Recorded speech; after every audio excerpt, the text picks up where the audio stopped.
अगर आपने ये वीडियो पूरा देख लिया तो आज रात नींद नहीं आएगी। बात राजस्थान के एक जिले अलवर की है, जहां एक बड़े कॉलेज में पढ़ने वाले 3 दोस्त थे, जिनके नाम कपिल, विनीत और दक्ष थे। तीनों में बहुत बनती थी, मगर दक्ष अपने दोस्तों से मनी मन काफी जलता था, क्योंकि कपिल और विनीत बहुत ज्यादा पैसे वाले थे और दक्ष गरीब परिवार से था। सिद्धि से इच्छा पूर्ति। दक्ष हमेशा पैसे वाला बनकर अपने दोस्तों के जैसे शौक और अय्याशी करना चाहता था, इसलिए वो जल्दी पैसा कमाने के अच्छे और बुरे सभी तरह के रास्ते ढूंढता रहता था। फिर कहीं से एक दिन उसके हाथ एक किताब लग गई। इस किताब के जरिए कुछ ही दिनों में जल्दी कामयाबी, पैसा और नाम कमाया जा सकता था।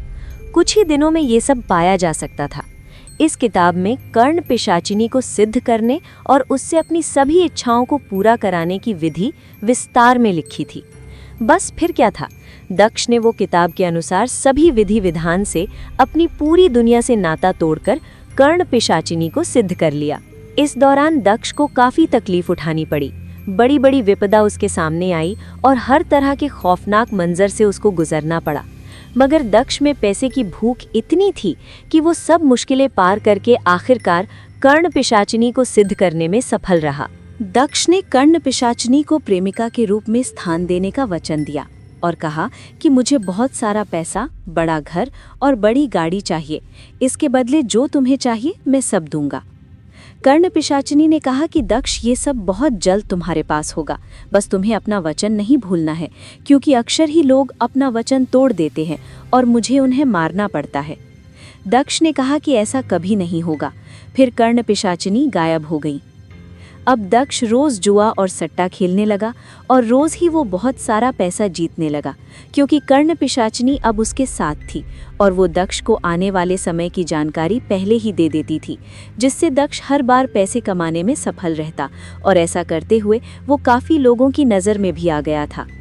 दक्ष ने कुछ ही दिनों में खूब पैसा कमा लिया, बड़ी गाड़ी ले ली और एक आलीशान घर भी अपने परिवार के लिए बना लिया था, और साथ साथ कर्ण पिशाचिनी को जो स्थान दिया था और जो प्रेमिका का रिश्ता उसके साथ था, वो उसको भी अभी तक ठीक से निभाता आया था।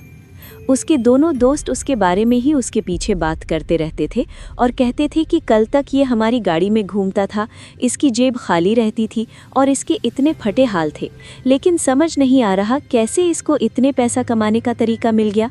ये सब सामान्य तो नहीं है, कुछ तो गड़बड़ पक्का है।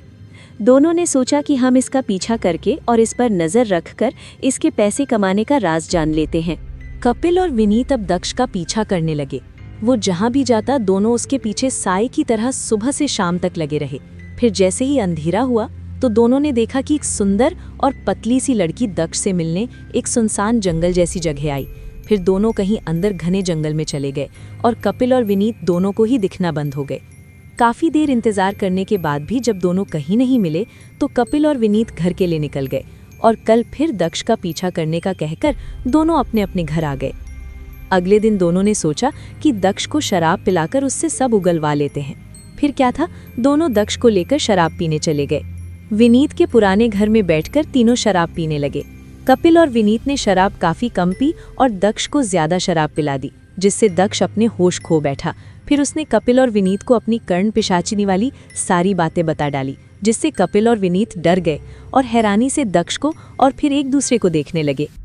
कुछ देर बाद दक्ष ने बोला, मुझे अपनी प्रेमिका के पास जाना है, इसलिए अब मैं यहाँ से जा रहा हूँ, नहीं तो वो बहुत गुस्सा हो जाएगी। और दक्ष वहाँ से निकल गया। कपिल और विनीत को अब भी अपने कानों पर यकीन नहीं हो रहा था कि ये कैसे हो सकता है, और ऐसा तो हमने बस आज तक सुना ही था। काफ़ी सोचने और बातचीत के बाद दोनों ने अब कर्ण पिशाचिनी को दक्ष से छीनकर अपने वश में करने और उससे फ़ायदा उठाने की ठान ली। फिर कपिल ने कहा कि मैं एक शमशान वाले तांत्रिक को जानता हूँ जो पैसा लेकर ऐसा कर सकता है। दोनों अगले ही दिन सुबह शमशान में तांत्रिक बाबा के यहाँ जा पहुँचे, जहाँ सारी बात सुनकर तांत्रिक बाबा बोले कि ये बहुत जान जोखिम का काम है, इसमें किसी की जान भी जा सकती है, इसलिए मैं इसका खर्च भी ज़्यादा लूँगा और सारा पैसा मुझे काम शुरू होने से पहले ही चाहिए। विनीत पहले तो तैयार नहीं हुआ, फिर कपिल ने विनीत को मना लिया। फिर अगले ही दिन दोनों घर से पैसे लेकर आए और तांत्रिक को दे दिए। तांत्रिक ने दोनों को अपने शमशान में बने छोटे से कमरे में ले जाकर सारी बातें बताने लगा कि कर्ण पिशाचिनी को घोर साधना से सिद्ध किया जा सकता है। दक्ष ने कड़ी लगन से कर्ण पिशाचिनी को प्रसन्न किया और अपने सभी काम उससे ही कराए हैं। तुम लोग उसको साधना से तो प्राप्त नहीं कर सकते, क्योंकि ये काम अत्यंत कठिन होने के साथ जान के जोखिम का भी है, इसलिए मैं उसको दक्ष से छीन कर तुम्हें दे सकता हूँ।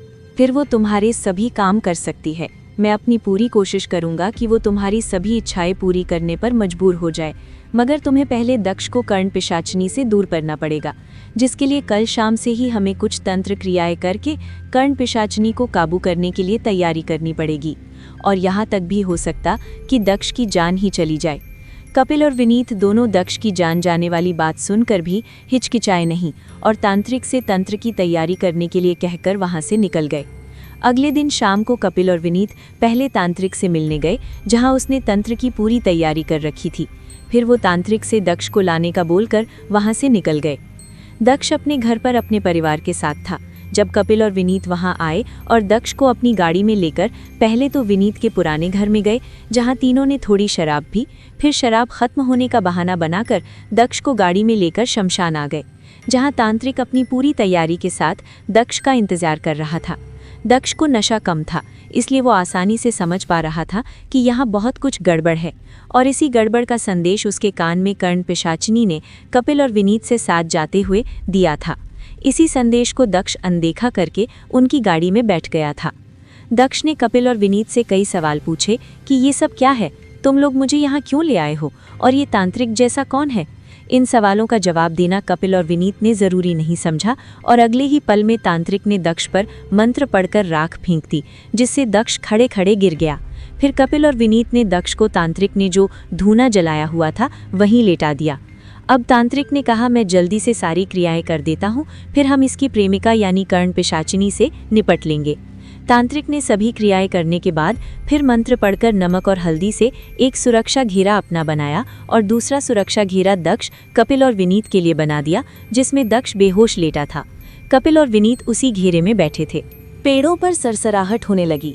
तभी तांत्रिक ने कपिल और विनीत को सचेत कर दिया कि कर्ण पिशाचिनी आसपास ही है। जानवरों के शोर जैसी कुछ आवाजें साफ सुनाई देने लगी। मौसम में ठंडक अचानक से काफी बढ़ गई। कुछ भी सामान्य नहीं रह गया था, जिसे कपिल और विनीत डरने लगे। मगर तांत्रिक ने उनकी हिम्मत बांधी और कहा कि जब तक इस सुरक्षा घेरे में तुम दोनों हो, तब तक कोई कर्ण पिशाचिनी तुम्हारा कुछ नहीं बिगाड़ सकती। इसलिए निश्चिंत हो जाओ और सारा ध्यान यहाँ मेरे मंत्रों में लगाओ, जिससे कर्ण पिशाचिनी की शक्तियाँ कमजोर हो जाएंगी और हम उसको वश में करने में कामयाब हो जाएंगे। कुछ ही देर में कर्ण पिशाचिनी सबके सामने आ गई। वो बहुत ही सुंदर दिख रही थी, जिससे कपिल और विनीत उस पर मोहित हो गए थे और उसके पास जाना चाहते थे। मगर अगले ही पल तांत्रिक ने उन दोनों को रोका और कहा कि ये कर्ण पिशाचिनी का मायावी खेल है। ये खेल तुम्हें फंसाने के लिए रचा गया है। अपने होश में रहो और मंत्रों पर ध्यान दो। ये अभी हमारे वश में होगी, फिर इससे हमें कोई खतरा नहीं है। कर्ण पिशाचिनी दक्ष को देखे जा रही थी। फिर उसने जोर जोर से दक्ष का नाम लेना शुरू कर दिया, मगर दक्ष नहीं उठा। उधर तांत्रिक ने अपने घेरे में ही खड़े होकर एक धारदार बड़ा चाकू कपिल और विनीत की तरफ फेंककर दोनों को दक्ष का गला काटने को कहा। फिर विनीत ने वो चाकू उठा लिया और कपिल दक्ष की छाती पर बैठ गया। तांत्रिक ने कहा कि बोल कर्ण पिशाचिनी, मेरे वश में आने का वचन दे रही है या तेरे प्रेमी दक्ष का गला अभी काट दे हम। कर्ण पिशाचिनी बोली कि मैं दक्ष को यहाँ से जिंदा लेकर जाऊंगी, मगर पहले तुम तीनों का खून पीऊंगी और तुम्हारी आत्मा से भी गुलामी कराऊंगी। सोच लो, अभी समय है। मगर तांत्रिक नहीं माना और उसने कहा कि मार डालो इसके प्रेमी को और रुकना मत, चाहे जो हो जाए। विनीत चाकू लेकर उसके गले की तरफ बढ़ा, मगर देखा तो विनीत की माँ ने सामने खड़े होकर उसको आवाज दी और कहा कि विनीत, ये क्या कर रहा है तू अपने दोस्त को मार रहा है। चल चाकू फेंक कर मेरे साथ चल यहाँ से।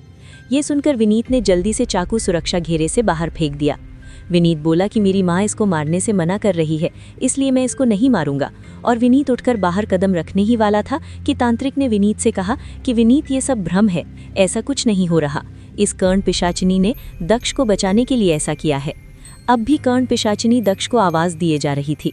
तांत्रिक ने कहा कि ये नोकीला सरिया इसके मुंह में डाल दो और इसको जल्दी से खत्म कर दो, क्योंकि ये कर्ण पिशाचिनी तो हमारी बात मानने वाली नहीं है।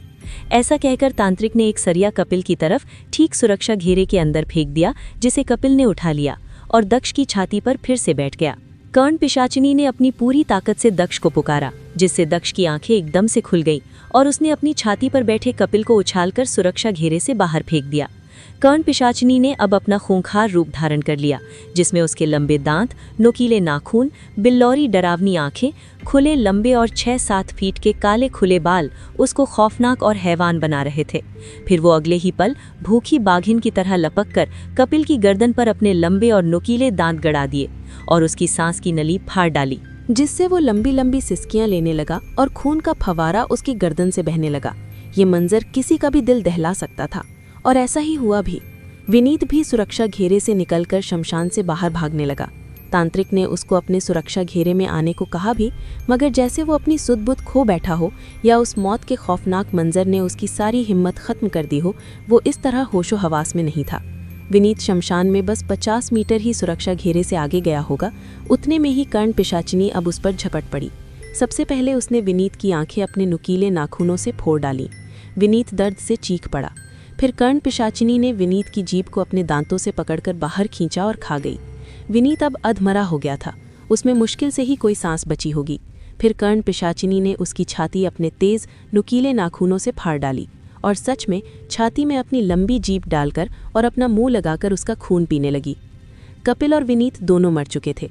तांत्रिक वहां से भाग गया और अपने कमरे में सुरक्षा घेरा बनाकर मंत्रों का जाप करने लगा।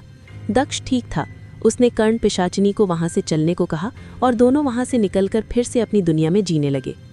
अगले दिन जब तांत्रिक अपने कमरे से सबके बुलाने पर भी नहीं निकला तो दरवाज़ा तोड़ा गया और सब ने देखा कि तांत्रिक पागल हो गया है।